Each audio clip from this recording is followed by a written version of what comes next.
आपल्या मुंबईमध्ये जोगेश्वरी ईस्टला एका माणसाने आउटलेट चालू केले रूपांतर नावाचं. मी आपल्या पॉडकास्टमध्ये जरा त्यांच्या नावाचं पण हे करणार आहे.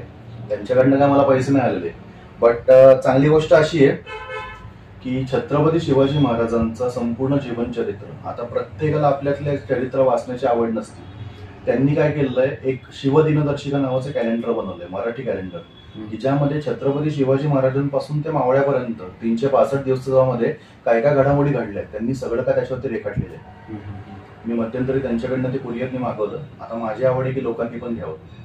मग यातनं काय की बाबा, जसा आत्ता आपण पॉडकास्ट करतोय फ्रीमध्ये, तसं मी त्यांची एक जाहिरात करणार आहे फ्रीमध्ये. त्यांना मी तसं क्लिअरली मेन्शन पण केलंय. म्हटलं मला तुमच्याकडनं 1 रुपया नको, कारण म्हटलं माझ्या राजाची कीर्ती लोकांपर्यंत जाते ना. आज लोकांना जिथं पुस्तकातनं हे भेटत नाहीये, माहिती भेटत नाहीये, ती माहिती सरळ सरळ हे लोक स्वतःचा पैसा खर्च करून, वेळ खर्च करून एक दिनदर्शिका बनवतात आणि ते लोकांपर्यंत पोहोचतात. आतापर्यंत एक उदाहरण द्यायचं झालं, आता आपल्याकडं रोजचे दिवस जातात. आता समजा आज 22 तारीख आहे, मग 23 तारीख झाली, मग 24 तारीख झाली, 25 तारीख झाली, असे दिवस लोटत जातात.